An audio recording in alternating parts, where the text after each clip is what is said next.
Bismillah, Assalamualaikum warahmatullahi wabarakatuh.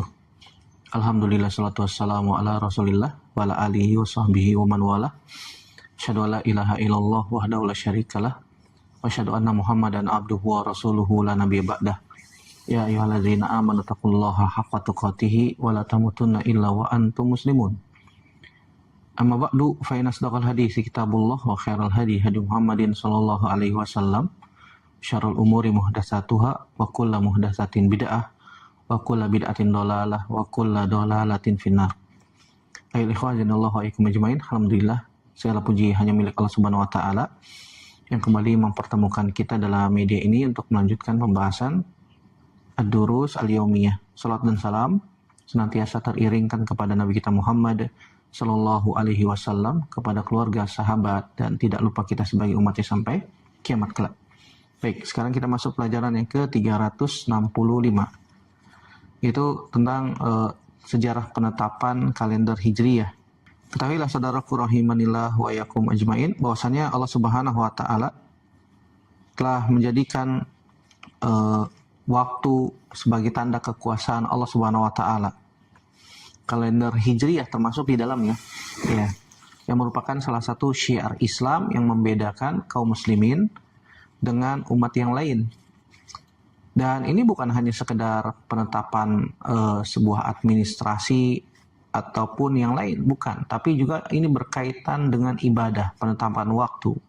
Begitu juga tentang sejarah perjuangan Islam, begitu juga tentang identitas umat Islam, yang mana Allah Subhanahu wa taala telah mengatakan di ayat yang sering kita baca dan kita dengar di surat At-Taubah surat yang ke-9 ayat 36, Allah berfirman, inna iddatasy-syuhuri indallahi 12 syahran fi kitabillah yauma khalaqas samawati wal arda minha arba'atun hurum.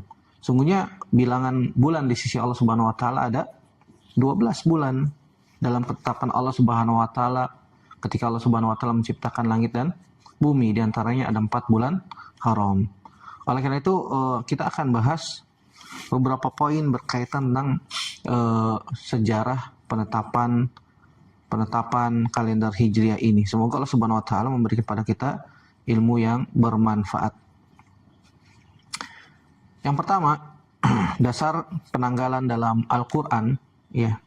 Di antaranya Allah Subhanahu wa taala menjadikan bulan sebagai dasar perhitungan waktu. Allah Subhanahu wa taala berfirman di surat Yunus di ayat yang kelima, Allah mengatakan huwallazi ja'ala asy-syamsa diya'an wal qamara nuran wa qaddarahu manazil lita'lamu adada sinina wal hisab. Allah Subhanahu wa taala berfirman, Allah lah yang telah menjadikan matahari bersinar, ya, asy-syamsa diya'an bersinar, wal qamara nuran dan bulan sebagai cahaya, serta menetapkan manzilah wa qaddarahu manazil bagi perjalanan bulan, supaya lita'lamu adada sinina wal hisab, supaya kalian mengetahui bilangan tahun dan perhitungan waktu. Ya. Al-Imam Ibnu Katsir rahimahullah taala dalam tafsirnya mengatakan, ya, yukhbiru ta'ala amma khalaqa minal ayati dalati ala kamali qudratihi wa azimi sultanihi faja'ala syamsa diya'an wal qamara nuran. Kata Al-Imam Ibnu Katsir rahimahullah taala dalam tafsirnya, Allah Ta'ala mengabarkan bahwasanya tentang amma khalaqa minal ayat, tentang tanda-tanda yang Allah Subhanahu wa taala ciptakan, yang menunjukkan tentang kamal qudratihi, kesempurnaan kekuasaan Allah Subhanahu wa taala, wa azimi sultanihi, dan keagungan kerajaan Allah Subhanahu wa taala. Dan dia telah menjadikan asy-syamsa diya'an, Allah menjadikan matahari sebagai sinar yang terang, wal qamara nuran. Dari sini kita bisa ambil faedah bahwasanya matahari dan bulan itu tanda kekuasaan Allah Subhanahu wa taala. Ya, bukan terjadi dengan sendirinya. Keduanya merupakan bukti rububiyah Allah Subhanahu wa taala. Keteraturan alam, ya, semuanya serasi, harmoni. Ya, semuanya ini menunjukkan adanya, ya, pencipta yang maha bijaksana. Di sini Allah Subhanahu wa taala menyebutkan tentang ad-diya, ya. Allah mengatakan asy-syamsa diya'an, matahari sebagai sinar, dan qamar sebagai nur, sebagai cahaya, bulan sebagai cahaya. Al-Imam Al-Baghawi mengatakan bahwasanya ad-diya itu, ya, dia sinar aqwa minan nur. Ya. Bahwasanya dia sinar itu lebih kuat daripada nur, daripada cahaya. Ini menunjukkan matahari memancarkan sinar yang sangat kuat, sedangkan bulan memancarkan cahaya yang lebih lembut. Ini menunjukkan bagaimana telitinya Allah Subhanahu wa taala dalam menciptakan makhluknya. Begitu juga Allah Subhanahu wa taala menyebutkan di sini wa qaddarahu manazil. Allah Subhanahu wa taala menetapkan fase-fase perjalanan bulan. Ya, dari hilal hingga kembali mengecil ya. Allah Subhanahu wa taala menyebutkan wa qaddarahu manazil. Allah Subhanahu wa taala telah menetapkan fase-fase tersebut. Al-Imam At-Tabari dalam tafsirnya menyebutkan wa qaddara al-qamara manazila yanziluha kullalailatin. Allah menetapkan bagi bulan tempat-tempat peredarannya yang dilalui setiap malam. Ini menunjukkan bahwasannya perubahan bentuk bulan bukanlah sesuatu yang acak, sesuatu yang teratur. Semuanya sesuai dengan ketetapan Allah Subhanahu wa taala. Dan dari peredaran bulan inilah yang menjadi dasar penanggalan dalam agama kita, dalam Islam. Kemudian Allah Subhanahu wa taala mengatakan lita'lamu adada sinina wal hisab, supaya kalian mengetahui bilangan tahun dan perhitungan waktu ya. Syekh As-Sa'di mengatakan fabisyamsi wal qamari tu'raful awqatu wa tudbatu al ibadatu wal muamalat. Dengan matahari, dengan bulan dapat diketahui waktu-waktu serta dapat ditetapkan berbagai ibadah. Ya, dengan waktu kita bisa mengetahui hilal bulan Ramadan, hilal bulan Syawal, sehingga kita bisa puasa Ramadan, kita bisa puasa di bulan yang diberkahi oleh Allah Subhanahu wa taala, ada bulan-bulan haji, ya, bulan-bulan haram, ya, kita bisa mengetahui hal tersebut dari peredaran perjalanan matahari dan bulan. Dari sini kita bisa ambil faidah tentang hikmah penetapan fase bulan. Allah Subhanahu wa taala mengatakan li ta'lamu adada sinina wal hisab, supaya kalian bisa mengetahui bilangan tahun dan perhitungan waktu. Ini menunjukkan kalender dalam Islam berdasarkan peredaran bulan, dan juga bisa ditentukan ibadah-ibadah yang lain dengan peredaran tersebut. Apa kaitannya ayat dengan kalender Hijriyah ya? Ayat ini merupakan salah satu dalil terkuat tentang dasar kalender Qamariyah dalam Islam. Syekh Muhammad Al-Amin Asy-Syinkiti mengatakan, dallatil ayatu ala annal qamar ju'ila li hisabiz zaman wa ma'rifatis sinin. Ayat ini menunjukkan, kata Syekh Muhammad Al-Amin Asy-Syinkiti, menunjukkan bahwa bulan dijadikan sebagai sarana wasilah untuk menghitung waktu dan mengetahui tahun. Oleh karena itu, para sahabat menjadikan sistem Qamariyah ini sebagai apa? Sebagai dasar kalender Islam ketika menetapkan kalender Hijriyah pada masa Umar bin Khattab radhiyallahu taala anhu. Dari sini kita juga ambil faedah bahwasanya kalender Hijriyah itu ya bukan sekedar hanya buah pikiran, bukan hanya sekedar main-mainan, tapi juga memiliki dasar langsung dari Al-Qur'an dan digunakan untuk ibadah seperti puasa, haji, zakat, iddah, dan seterusnya. Allahu a'lam bishawab. Kemudian Allah Subhanahu wa taala juga berfirman di surat Al-Baqarah di ayat yang ke-189. Allah Subhanahu wa taala berfirman, yas'alunaka 'anil ahillah qul hiya mawaqitu lin-nasi wal hajj. Mereka bertanya kepadamu tentang hilal. Katakanlah hilal itu adalah tanda-tanda waktu bagi manusia dan bagi ibadah haji. Ya. Dari sini kita bisa ambil faidah, kita bisa ambil pelajaran bahwasanya hilal menjadi dasar pergantian bulan. Ya, hilal sebagai penentu awal bulan. Yas'alunaka 'anil ahillah. Mereka bertanya kepadamu tentang hilal.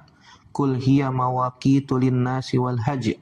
Katakanlah bahwasanya hilal itu ya adalah tanda-tanda waktu bagi manusia dan juga bagi ibadah haji. Ini menunjukkan bahwasanya syariat mengaitkan banyak ibadah dengan kalender Qamariyah, ya, dengan kalender Qamariyah, bukan dengan kalender yang ditetapkan dengan peredaran matahari. Ya, atau biasa yang kita kenal dengan sistem kalender Masehi, bukan. Ya. Karena kalender Masehi itu dasarnya adalah peredaran matahari. Kalau dalam Islam yang menjadi pijakan itu adalah kalender Hijriyah yang dasarnya adalah hilal. Karena Allah mengatakan subhanahu wa ta'ala yas'alunaka anil ahillah qul hiya mawaqitu linnasi wal hajj. Ya. Katakanlah hilal itu adalah tanda-tanda waktu bagi manusia dan bagi ibadah haji. Pada masa Nabi Shallallahu Alaihi Wasallam, nama-nama Arab telah dikenal seperti Muharram, Safar, Rabiul Awal, Rabiul Akhir, Rajab, Sya'ban, ya Ramadan, Syawal, Zulqa'dah dan Zulhijjah. Ada 12. Sebagaimana hadis Abu Bakrah yang pernah kita baca ya. Namun pada saat itu belum ada sistem penomoran, ya angka-angka belum ada penomoran tahun secara resmi. Sehingga masyarakat Arab biasanya menisbatkan tahun pada peristiwa besar. Seperti tahun gajah, Amul Fil, ya tahun kelahiran Nabi Shallallahu Alaihi Wasallam. Begitu juga dikaitkan dengan terjadinya peperangan tertentu, ya tahun perang Badar, tahun perang Khandaq, perang Ahzab, perang yang tahun ke-7 Hijriah, perang Khaybar, itu juga perang Tabuk, ya dan seterusnya. Ya dikaitkan dengan terjadinya perang tertentu atau dikaitkan dengan tahun wafat tokoh tertentu. Ya, tahun ini wafatnya si fulan, tahun di mana wafatnya si fulan dan seterusnya. Ya, para ulama menyebutkan seperti Al-Imam Al-Hafiz Ibnu Katsir mengatakan la khilafa anna Rasulullah sallallahu alaihi wasallam wulida amal fil. Tidak ada perbedaan pendapat bahwasannya Nabi sallallahu alaihi wasallam dilahirkan pada tahun gajah. Pada tahun gajah. Ini menunjukkan bahwasannya penetapan tahun pada masa dahulu itu dikaitkan dengan peristiwa, peristiwa ya. Adapun latar belakang penetapan kalender Hijriah ini pada masa Khalifah Umar bin Khattab radhiyallahu anhu, wilayah Islam berkembang sampai ke pesisir Afrika. Banyak surat resmi dikirim ke berbagai daerah dari khalifah. Namun muncul masalah karena surat-surat tersebut ya hanya mencantumkan bulan tanpa tahun. Sehingga diriwayatkan dari Abu Musa al-Asy'ari radhiyallahu taala anhu yang mengirim surat kepada Umar bin Khattab radhiyallahu taala anhu yang menyebutkan, kata Abu Musa al-Asy'ari radhiyallahu taala anhu, innahu ya'tina minka kutubun laisa laha tarikhun. Sungguhnya surat-surat yang datang dari Anda itu tidak memiliki penanggalan. Ya, tidak ada angka-angka ini tahun berapa, ini tahun, sehingga menyulitkan ya, menyulit. Kemudian Umar bin Khattab pun mengumpulkan para sahabat untuk bermusyawarah. Sebagaimana disebutkan dari Muhammad bin Sirin rahimahullahu taala bahwasanya Umar bin Khattab radhiyallahu taala anhu jama'a Umaru an-nasa. Bahwasanya Umar bin Khattab radhiyallahu taala anhu mengumpulkan manusia min ayyaumin naktubut tarikh. Dari peristiwa apakah kita akan menulis penanggalan? Sebagian sahabat mengusulkan dari kelahiran Nabi Shallallahu Alaihi Wasallam, ya dari kelahiran Nabi bulan Rabiul Awal, ya tahun gajah. Ada yang mengusulkan dari diutusnya Nabi Shallallahu Alaihi Wasallam, diutusnya Nabi Shallallahu Alaihi Wasallam ketika berumur 40 tahun. Ada yang menyebutkan dari wafatnya Nabi Shallallahu Alaihi Wasallam. Tapi usulan ini dibantah kalau kita menjadikan dasar penanggalan Islam dari tahun wafatnya Nabi SAW, kaum muslimin akan terus bersedih. Sehingga Ali bin Abi Thalib radhiyallahu taala anhu mengusulkan min yaumi hajara Rasulullah sallallahu alaihi wasallam. Bagaimana kalau misalnya kita tentukan penanggalan Hijriyah itu dari hijrahnya Nabi sallallahu alaihi wasallam. Ya. Ini usulannya Ali bin Abi Thalib radhiyallahu taala anhu. Kemudian Umar pun radhiyallahu taala anhu menyetujuinya. Ya. Sehingga ditetapkanlah sebagai awal dasar penanggalan Islam itu ketika peristiwa hijrah Nabi Shallallahu Alaihi Wasallam. Al-Hafidz Imam Ahmad bin Ali bin Hajar al-Asqalani rahimahullah ta'ala mengatakan, fattaku ala ja'lil mabda'i minal hijrati li'annaha farraqat bainal haqqi wal batil. Mereka para sahabat sepakat menjadikan hijrah sebagai awal penanggalan karena hijrah merupakan pemisah, ya, titik tolak, ya, titik balik, ya, pemisah antara kebenaran dan kebatilan. Dari sini kita bisa ambil hikmah kenapa dipilihnya hijrah Nabi SAW sebagai dasar awal penanggalan dalam Islam. Yang pertama, karena berdirinya negara Islam yang pertama di Madinah. Yang kedua, dimulainya kekuatan politik kaum muslimin itu ketika di Madinah, ya, sebagai titik tolak, titik balik kebangkitan kaum muslimin. Yang ketiga, terbukanya jalan dakwah, ya, secara luas, dakwah Islam secara luas. Kemudian yang keempat, hijrah merupakan titik balik sejarahnya kaum muslimin. Bayangkan, ketika di Mekah Nabi SAW berdakwah 13 tahun, pengikut Nabi nggak nyampe 200. Ya. Begitu juga kaum muslimin ditendah, ya, ditindas, kaum muslimin disiksa, ya, lemah, ya, lemah. Kemudian Allah Subhanahu Wa Taala perintahkan hijrah, ya, hijrah ke Madinah, sehingga dari Madinah ini merupakan titik balik yang sangat besar bagi kaum muslimin sebagai pemisah mana yang hak, mana yang batil, mana yang Islam, mana yang kafir, dan seterusnya. Ya, ini hikmah kenapa dipilihnya peristiwa hijrah Nabi Shallallahu Alaihi Wasallam. Kemudian pertanyaan selanjutnya, kenapa kok bulan Muharram yang menjadi awal tahun? Ya, padahal hijrah Nabi SAW di bulan Rabiul Awal. Ya, Nabi SAW juga lahir di bulan Rabiul Awal. Tapi yang sangat mendasar itu, kenapa kok bukan Rabiul Awal? Karena Nabi SAW itu hijrah di bulan Rabiul Awal.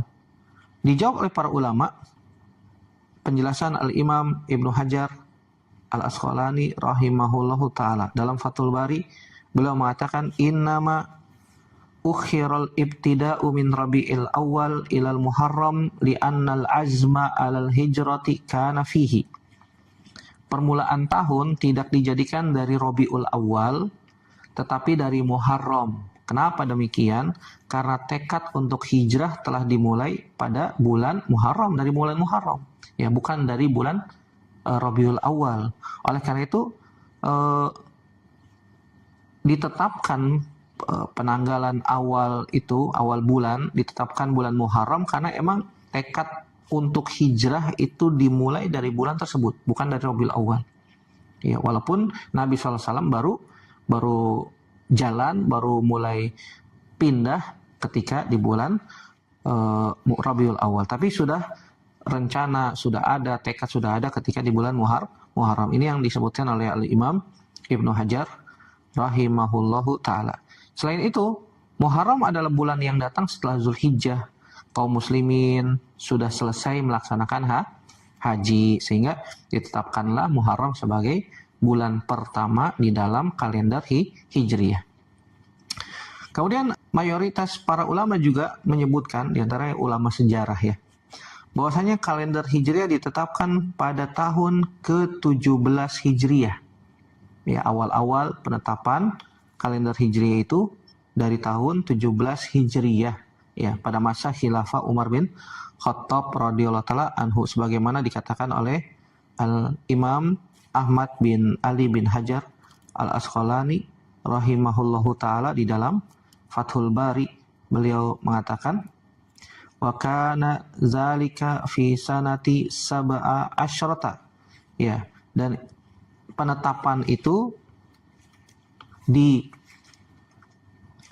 terjadi pada tahun ke-17 Hijriyah, ya, pada masa khilafah Umar bin Khattab radhiyallahu taala anhu, ya, karena munculnya permasalahan itu pada awal tersebut dan diusulkan oleh Abu Musa al-Asy'ari radhiyallahu taala anhu dan para sahabat, sehingga ditetapkan pada tahun tersebut, ya, 17 Hijriyah itu, ya, kalender Islam dimulai dari hijrahnya Nabi SAW di bulan Muharram ditetapkan sebagai bulan pertama karena Nabi SAW sudah bertekad hijrah di awal bulan Muharram. Kemudian bagaimana pendapat para ulama terkait masalah ini? Yang pertama, Al-Imam An-Nawawi rahimahullahu ta'ala memberikan pernyataan di dalam Syarah Sahih Muslim di jilid yang ke-8 di halaman 55. Beliau rahimahullahu ta'ala mengatakan, Summiya al-muharramu muharraman likaunihi syahran muharraman wa ta'kidan li tahrimihi. Kenapa dinamakan Muharram itu dengan bulan Muharram? Karena kata beliau rahimahullahu ta'ala, Muharram merupakan bulan yang dimuliakan, termasuk bulan haram, dan diharamkan padanya berbagai macam pelanggaran. Oleh karena itu dinamakan bulan Muharram. Begitu juga Al-Imam Ibnu Rajab Al-Hambali memberikan pernyataan, wal muharramu awwalus sanatil arabi. Ya, dan Muharram merupakan awal tahun bangsa Arab, ya, di dalam Lataiful Ma'arif. Dari sini kita bisa ambil banyak faidah dalam penetapan kalender Hijriyah. Di antaranya yang pertama, kalender Hijriyah itu adalah syiar Islam, ya. Oleh karena itu kita sebagai kaum muslimin berusaha untuk biasa menggunakan kalender Hijriyah. Seperti sekarang bulan Muharram, ya, awal bulan. Sekarang sudah masuk tahun 1448, ya, 1448 Hijriyah, Masya Allah. Kita harus biasa. Seperti misalnya kalau misalnya kita tanya, antum lahir tahun berapa di bulan Hijriyahnya? Nah, kalau kita ditanya masalah itu bingung tuh, loading. Ya, nggak biasa kita menghafal, ya, karena kita terbiasa menggunakan kalender Masehi. Ya, coba dicek masing-masing lahirnya menurut penanggalan Hijriyah itu kita lahir tanggal berapa, bulan apa, tahun berapa. Menurut kalender apa? Menurut kalender Hijriyahnya, coba dicek, nanti dicek dan dicatat, ya, biar tahu. Kalau kita ditanya tahun kelahiran, tanggal kelahiran dari bulan Masehi mungkin bisa, ya, mungkin bisa karena kita sudah terbiasa. Oleh karena itu Islam, ya, sebagai syiar Islam kita menggunakan kalender. Ya, begitu juga penamaan hari, ya, kita mulai dari hari Ahad. Ya, kita biasa menyebutkan dengan hari Ahad, bukan hari Minggu, bukan. Ya, hari Ahad, Islam menyebutkan hari pertama itu Ahad, karena Ahad itu satu. Faedah yang kedua, hijrah itu sebagai simbol pengorbanan. Ya, kemuliaan Islam diraih bukan dengan malas, bukan. Islam itu diraih dengan pengorbanan, ya, dengan darah, dengan kesabaran, dengan pedang, ya, dan seterusnya. Oleh karena itu penting kita untuk berusaha agar Islam mulai kembali jaya, ya. Dimulai dari kita, dimulai dari semuanya, dari, ya, lingkungan keluarga kecil, ya, kita mulai untuk berusaha membangkitkan Islam dengan belajar Islam yang benar sesuai sebagaimana yang dibawa oleh Nabi SAW, diamalkan oleh para sahabat radhiyallahu ta'ala anhum ajma'in. Dari sini kita juga bisa ambil faidah bahwasanya kejayaan Islam itu lahir dari tauhid dan persatuan. Bahwasanya kejayaan Islam itu lahir dari tauhid dan persatuan, ya. Semakin mentauhidkan Allah Subhanahu wa taala, maka Allah Subhanahu wa taala akan memberikan pertolongan. Allah Subhanahu wa taala akan memberikan kejayaan sehingga Islam kembali jaya sebagaimana dahulu kala. Dan yang terakhir, Muharram itu mengingatkan umat Islam untuk membuka lembaran baru awal tahun Hijriyah sebagai momentum untuk muhasabah, untuk meningkatkan amal soleh.